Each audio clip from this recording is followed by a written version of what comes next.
Okay, I hope everyone is able to see my screen here. Thumbs up, Anthony, if we're good to go. Yes, we are good to go, guys. Okay, sounds good. Thank you so much. And once again, welcome to the Freshman Sophomore Orientation, and thanks for being with us this morning. Once again, my name is Joel Mesa, and I'll be happy to provide this information to you all this morning. Okay, so here is the agenda for this morning. So we're going to go ahead and talk about 9th grade, 10th grade calendars, and that includes some suggested events and tasks that we highly recommend for freshmen and sophomore students when going about their academic and also college exploration. We will also be talking about academic performance and A through G requirements. We will also be talking about college admission requirements and the PSAT. And we will dive into a little about how to do college research and how to explore career interests. And lastly, we will touch on some resources, and we hope to get to all of your questions towards the end of the presentation. Okay, so let's talk a little bit about 9th grade calendar. So this is divided obviously into 2 semesters for the fall semester. We highly recommend that 9th grade students meet with their high school counselors or CalSUP advisors, depending on the school that they attend, in order to check in about grades, classes, to look at those A through G requirements for the college or university that they might be interested in, and also to create a 4-year educational plan in order to stay on track for those A through G requirements. So also, we highly recommend the students to take advantage of these free tools, such as the careerzone.org or californiacolleges.edu. Have some great resources on searching schools and getting more information about them. We will also touch base or I would mention it here, but we will also have a slide with more information about attending college fairs and workshops, and we will have a slide that contains some of the college fairs that we have planned or that are available for fall and spring semesters as well. We will talk a little bit about college tours and visiting various campuses, as this is important for students to get a sense of the colleges that they will be applying for. And lastly, we recommend that students, as I mentioned before, to create a plan for high school, not only talking about which classes they need to graduate from high school, but also meeting the A through G requirements that are needed in order to get into the college of their choice, right? For the spring semester, we highly recommend students to start or to continue attending college fairs and workshops, and also for 9th graders to research colleges more in depth through calstate.edu, through AICCUmentor.org, californiacolleges.edu. These are all free resources where you can get more information about CSUs, UCs, and private and community colleges as well. So towards the end of the 9th grade school year, or midst the semester, we recommend that students meet with their high school counselor or CalSUP advisor. We highly recommend at least once per semester, so meaning twice per academic year. And lastly, we also do encourage students to continue to attend college tours and visit various campuses. I know this might be a little adjusted due to our current situation, but just know that many colleges and universities do have virtual tours now on their websites. So for the 10th grade calendar, it looks very similar with some adjustments or additions. So it is important as well to continue to meet with high school counselors and CalSUP advisors to, as I mentioned before, to talk about grades, classes, to discuss A through G requirements, and to create a 4-year education plan. So for sophomore students specifically, also researching colleges through the resources that are listed below, as I had mentioned already as well. So for sophomore students as well, attending college fairs and workshops, here is a the date and the times for a college fair that South County CalSOAP is partnering with another district to host. So here is information on that. The registration information will be provided later on during a slide. Okay, moving forward, for the spring semester of 10th grade, it is important for sophomore students to continue to attend college fairs and workshops, and also to research careers, universities, and all these. And these are great resources here, and I have mentioned some of this before. And so please take advantage of those resources. And as I suggested for the freshman students, it's always important for students to meet with their high school counselors or CalSOAP advisors once a semester at least. And then just as important, to continue to take college tours and visit various campuses. And definitely using high school planners is a great way to keep track of all the items that you need to do throughout the years. So now moving into academic performance and A through G requirements, as I mentioned during the calendars, in order to meet these academic performance and A through G requirements, it is important and crucial to meet with your CalSOAP advisor or high school counselor to review that you're on track to meet the college and high school requirements.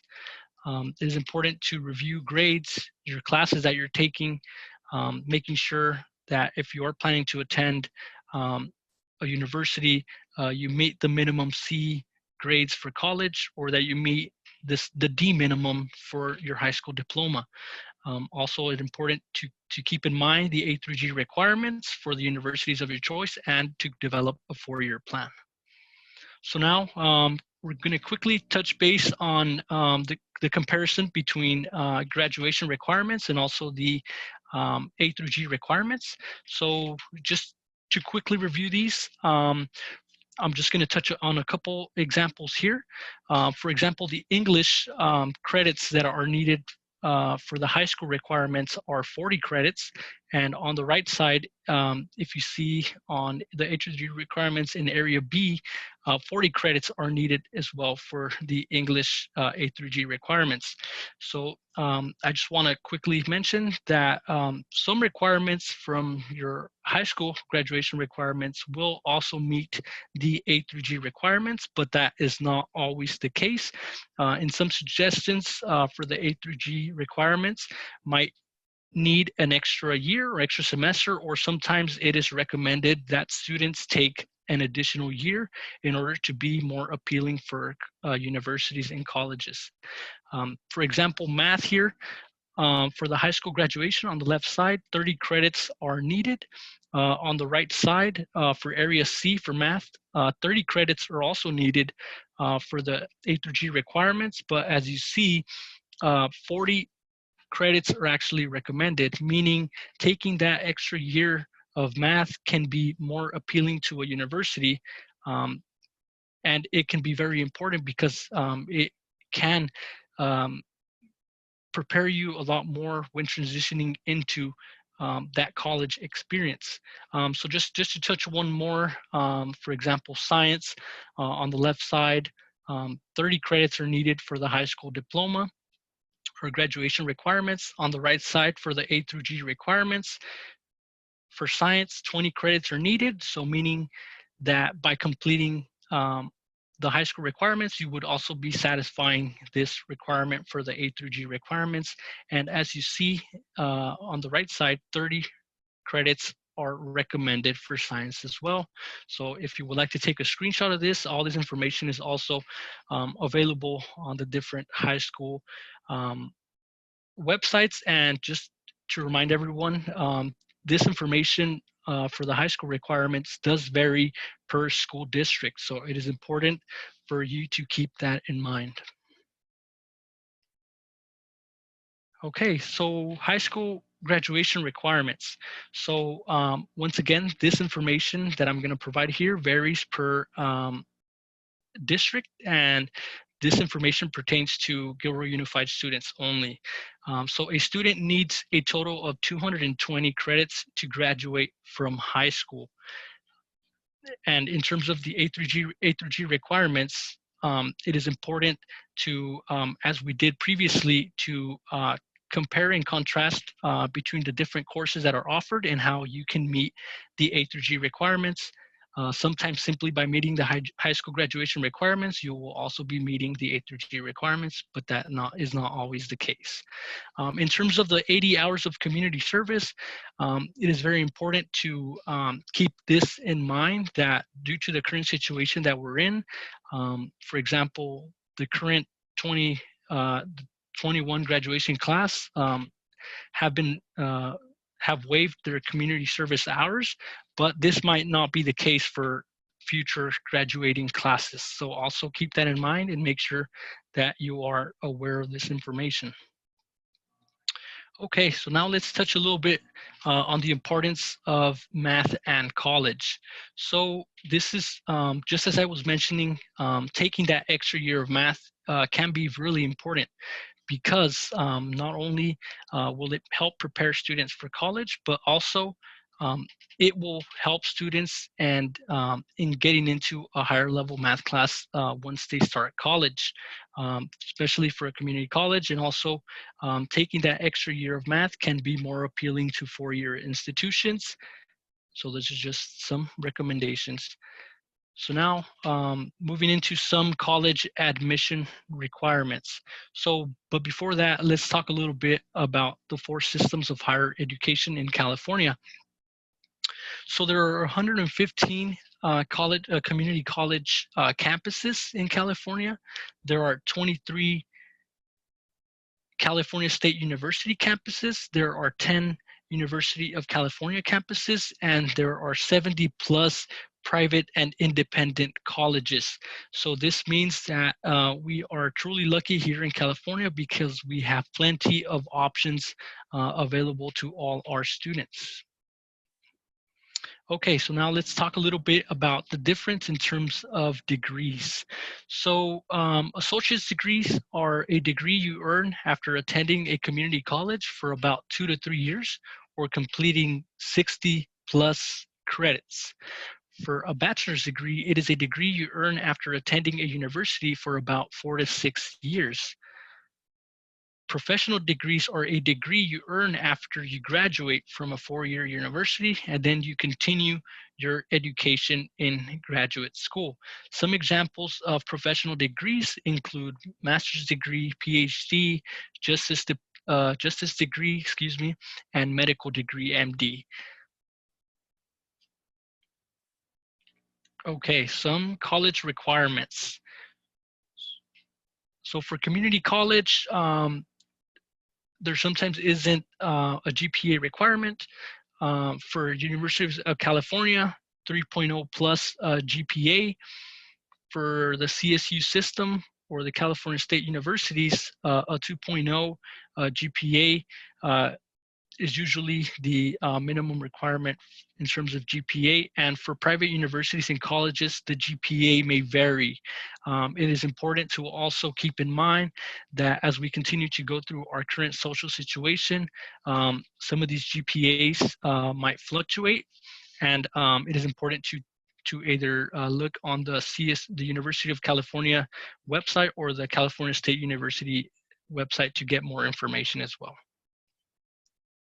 Okay, so let's talk a little bit about college of attendance. So for college of attendance, these numbers are an estimate of, it is important to recognize that these numbers fluctuate depending on the need and also the services that students acquire. For example, community colleges, typically for academic year, it costs between 11 and 17,000. For a CSU, California State University, it costs between 16,000 and 24,000 a year. For a UC, it costs between 23,000 and 32,000. And for private universities, it costs between 15 to 65,000. Okay, now let's talk a little bit about financial aid. I know some of you had the opportunity to attend the financial aid workshop earlier today, so I won't go into too much detail, but just know that there are grants, free money out there for students. There are loans, which are borrowed money. There is work study, which are jobs on campus that help pay the cost of tuition and other expenses. And there are scholarships available for students, which are also free money.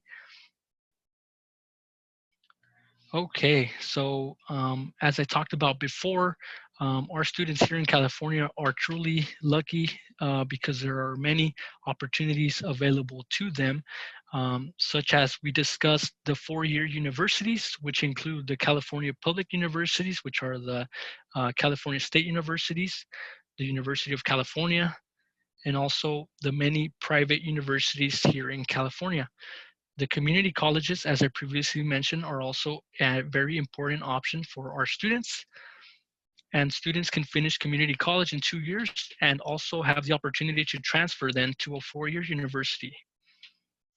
Also, students have the opportunity to attend vocational schools, which are more directed training programs on specific areas of their interest, such as welding or areas that relate to that for other careers as well. And also, military is always an option for students as well, depending of their area of interest.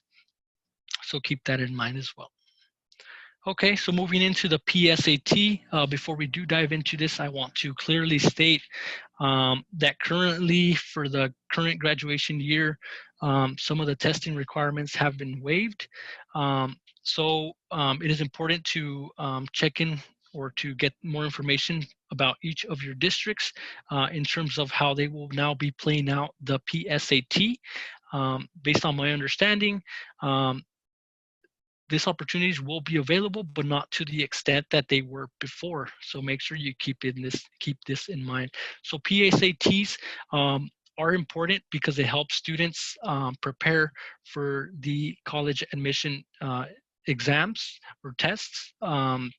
Usually the PSAT is administered in the 10th grade, and it helps students prepare. So through this test, what they'll be measured on is what did you learn in high school, what you need to succeed in college.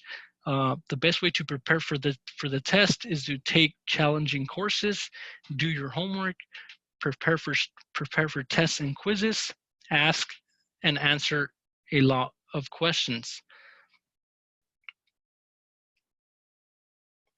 Okay, so test dates in 2020, as I mentioned before, some of these dates might vary depending on the situation, due to the situation that we're currently in.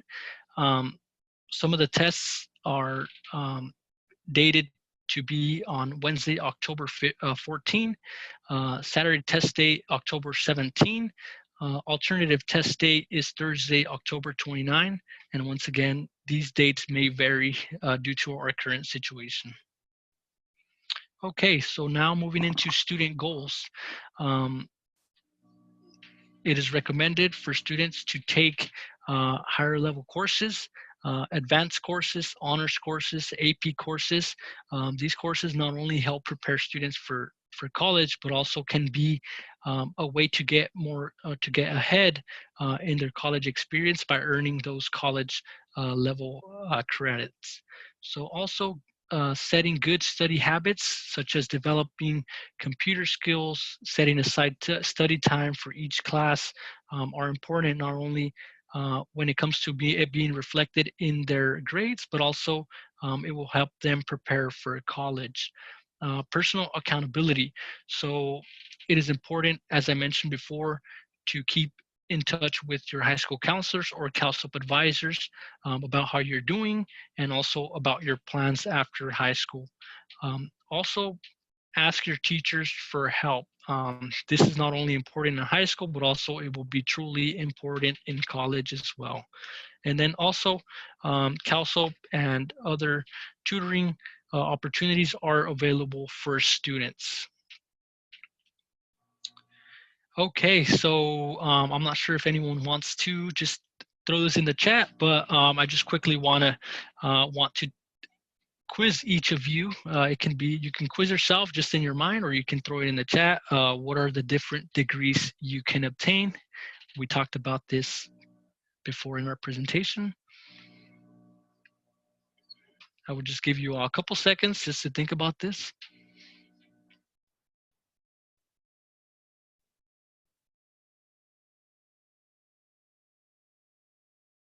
Okay, now what are the 4 types of colleges? I'll just give another quick seconds just for you all to reflect on this as well.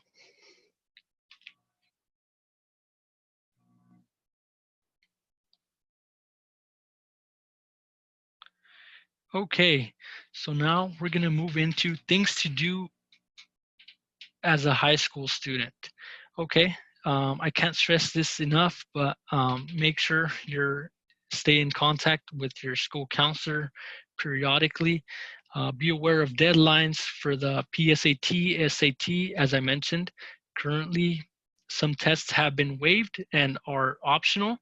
So make sure you keep this in mind.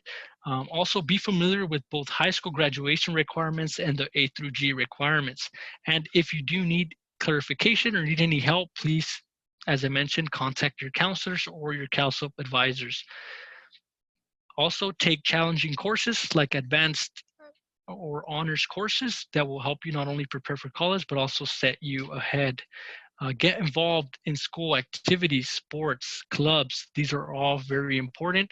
Not only does it help with your emotional state, mental state, but also it will help you in your academics as well.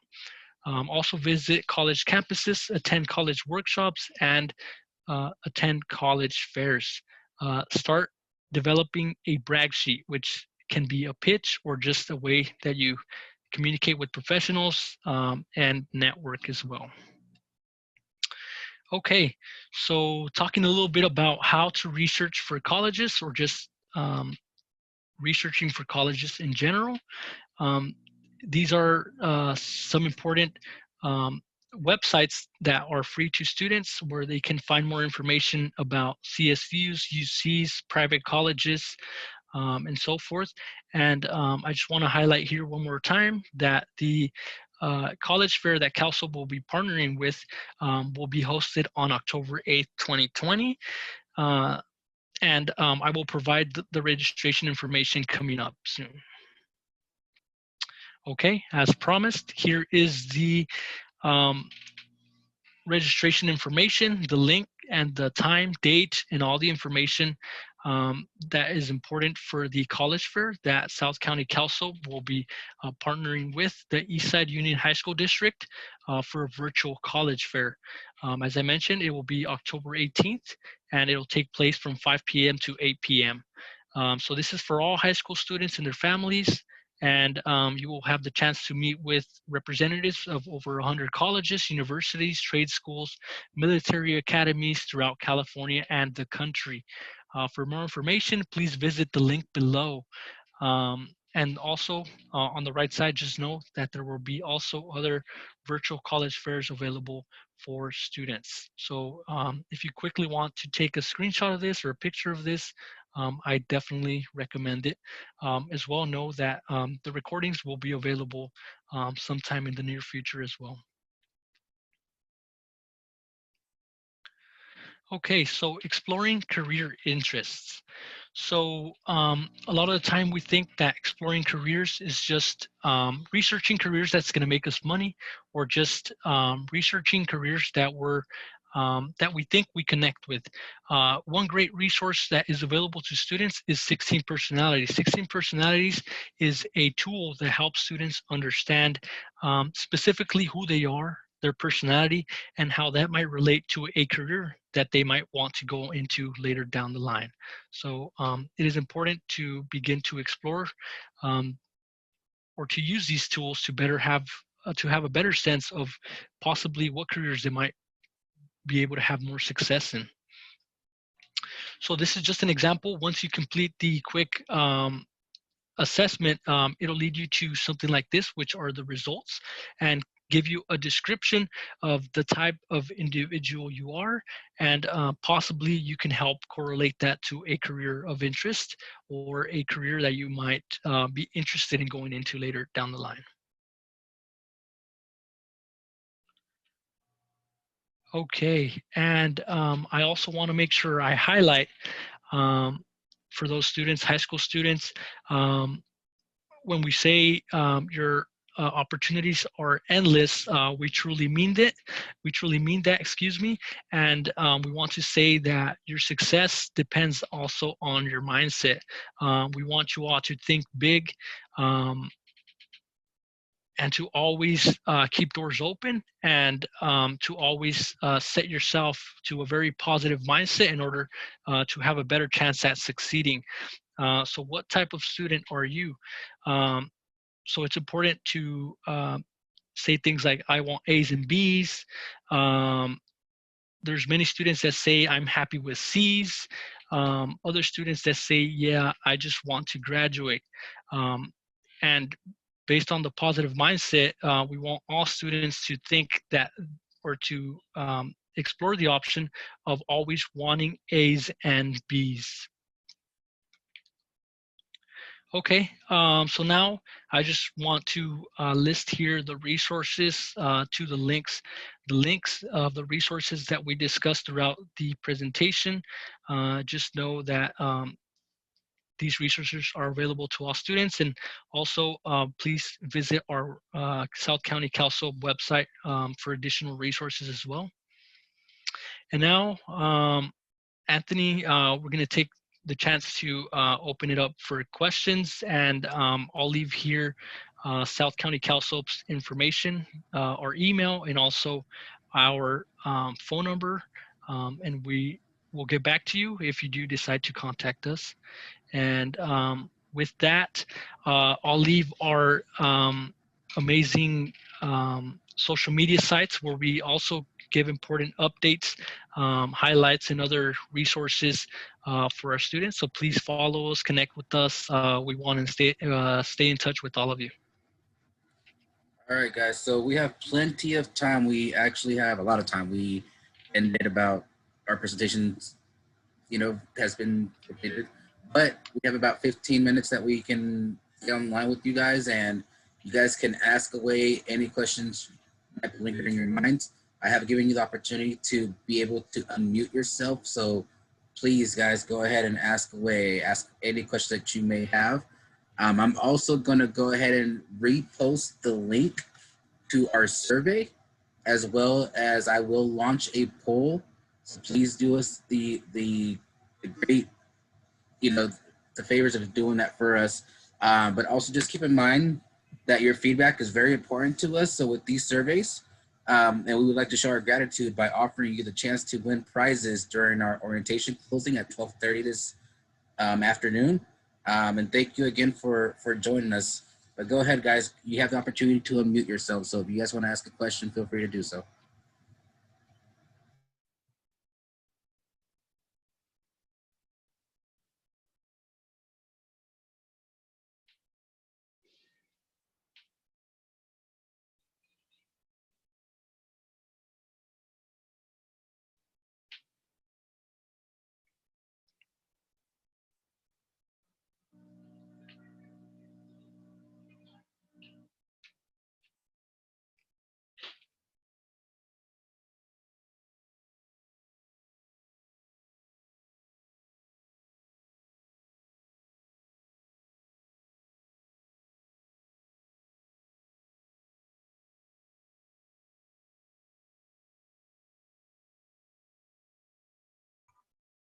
Hi. Actually, I didn't get to get a picture of the PSAT dates, and I want to see those again.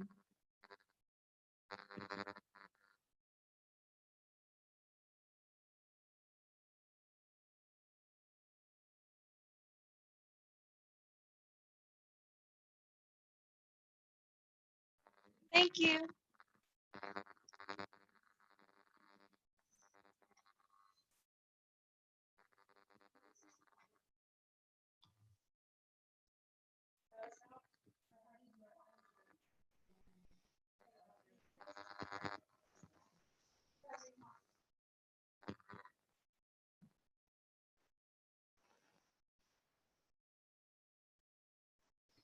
Where do you take the personality test?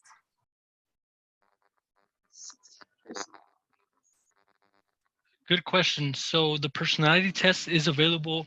It's actually 16personalities.com, and it'll lead you straight to the assessment itself. Let me stop sharing, and I could give you direct details as how to get to the assessment itself. Just 1 second.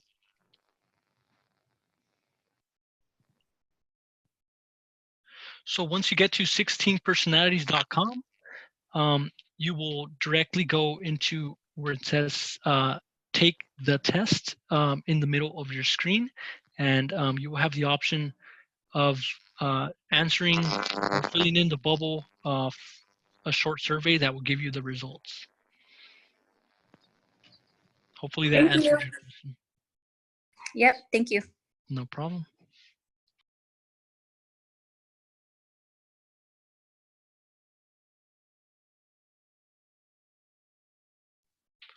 Any other questions? You can feel free to also put them in the chat if you would like to ask something.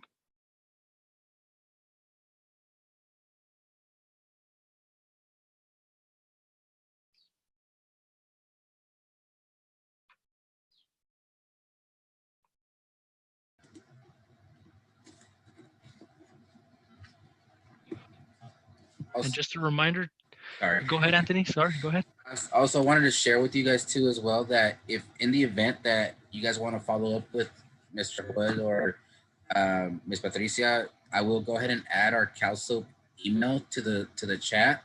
So in case something tomorrow or 3 days from now, 2 weeks, whatever, you guys feel free to go ahead and send your questions your way, and we could go ahead and answer it through email too.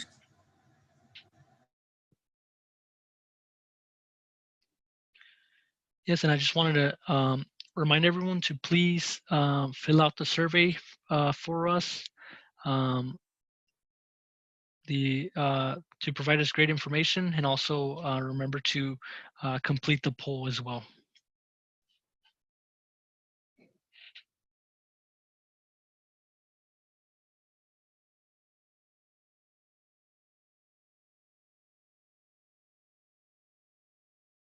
So it looks like, did we answer Samantha's question? Or Samantha? Sorry if I pronounced it incorrectly. But can you please explain one more time what is the meaning by A through G and its requirements? Yes, of course. So I can share my screen one more time and then go back to the slides that I was discussing earlier. Oh, give me 1 second. So A through G requirements, it is important to distinguish. There are high school requirements, which are the requirements needed to earn your high school diploma. And there are also A through G requirements, which are the requirements that are needed or that are put together by the CSU and UC requirements in order to be eligible for those universities. So on the left side here are listed some of the high school requirements for the Gilroy Unified School District, I believe, on the left side here. And then on the right side are the A through G requirements for CSU and UC campuses.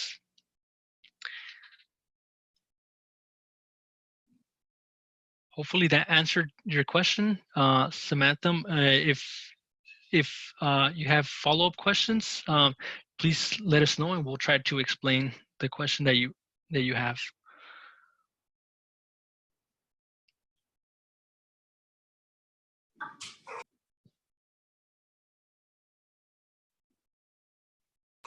Do guidance counselors reach out to our students, or do our students need to be the one to start the relationship with their guidance counselor? Okay, by guidance counselor, do we mean students' high school ACs or CalSoap advisors? I'm not sure what's the difference. Okay, so high school academic coordinators or counselors are the employees of the schools, and they have their respective caseloads of the students that they work with. CalSOP advisors may or may not be assigned to the high school, and they are part of the CalSOP program, and they specifically work with the groups of students that have signed up to our program and meet certain eligibility, and that is the basic difference between the two. Well, Mm-hmm. may I also speak to that? Yes, of course. Hi, my name is Dia Hoshida, and I work for South County CalSOP. And just to share with you, CalSOP is a kind of a supplemental program. So we are adding support to the already very, very busy counselors that are on the campuses. So that is an extra service to you and your students.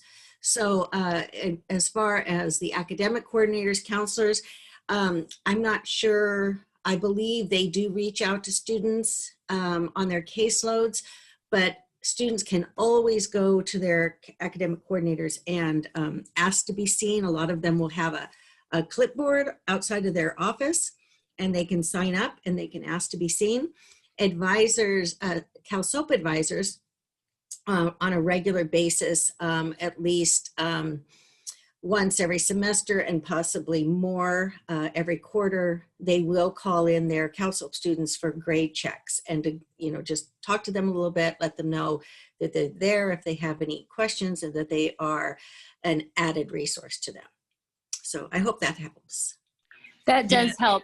And I was just wondering, because we're new to the Gilroy School District, but also new to high school because we're just incoming freshmen here. And I wasn't sure, like, if one of those roles helps you to set up kind of your college plan early on. Like, I wasn't sure if they're only there for if you're suffering in school and kind of needing help, or if they're also there for planning ahead for college. I do think that both counselors, and I know that the CalSOP advisors, that is one of their goals, is to sit down with each student and establish a plan, a 4-year plan. So that a CalSOP advisor would definitely do that. And I do believe, Patricia, maybe you can speak to this. I do believe that the academic coordinators, counselors, it's just another term. It's the same thing. What we grew up with was counselors. They are the same thing. They're just called academic coordinators now. But I do believe they try to establish those 4-year plans with their students too. Is that correct, Patricia? Yeah, so basically they do have contact with the students. They usually meet like at the beginning of the semester. They set a meeting and then they kind of like discuss what classes they're going to be taking. I know that also like the academic coordinators or counselors, they do meet like mid like school year kind of, and also just like how Dia is saying, like the students can always go and meet with the counselors. As of right now, I think they're probably, obviously they're meeting through what is it called, like through Zoom, so they're probably like following like a schedule and just setting up meetings. Lisa, what school does your student go to? Christopher? Mm-hmm. So I would definitely contact your academic coordinator on site and ask them, how to go about that. Usually on their websites, I believe, if you go to Christopher High School, immediately there's something you can click that says to set up an appointment with a counselor. That I think would be your first line of communication. Okay, thank you. Uh-huh.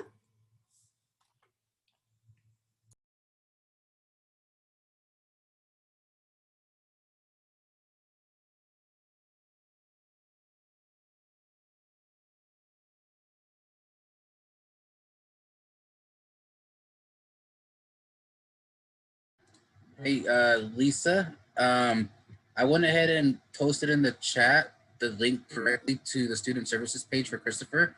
So if you click on that link, it will take you directly to all the academic coordinators on that campus. So all the contact information will be on that specific page. Thank you, Anthony. You're welcome. And this is just a reminder, if you haven't done so already, please complete the survey that we have put in the chat, and also to please answer the poll that we have put out to everyone. So this is our freshman sophomore folks. Is that correct, Joel? Okay. So, and I'm sure Joel did mention this, and Anthony and Patricia, but just to reiterate before I pop into another workshop, it's very important that you do the survey and also come to the closing ceremony, because that's where the drawing will be. And you folks might not be seniors at this time, but you might have a senior in your family, and the drawing is helpful, because if there's a senior that signs up, they will be in line for a possible scholarship award through the survey. So that's nice for seniors. And then if you're not a senior, there are other nice prizes that we have for you. Just a show of appreciation for coming and enjoying this day with us, and allowing us to reach out to you, and as you pursue your high school education and your college search and knowledge. So I'm going to pop out, and I'll leave this to our hosts. Thank you all for coming. All right. Thank you.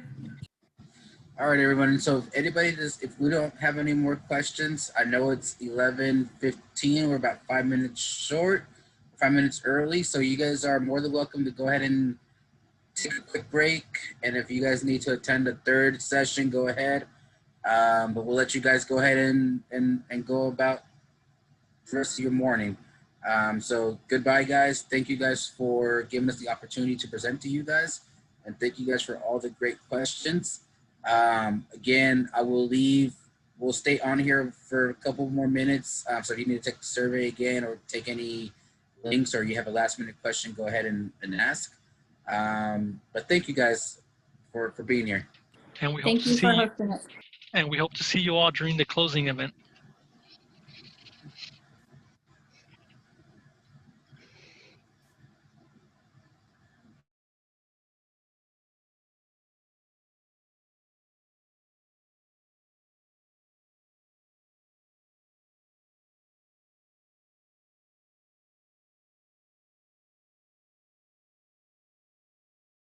Is it the same link for the closing event?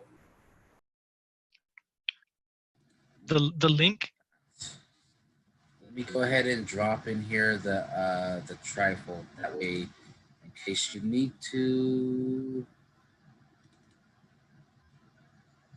or actually, you know what?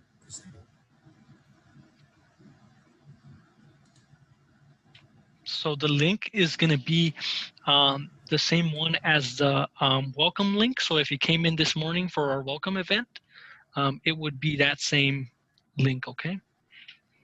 Okay, thank you. Thank you.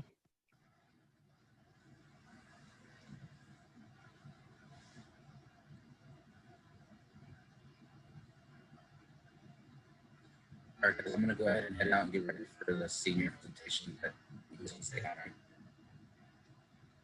Sounds good. Thank you, Anthony. Thank you, Anthony.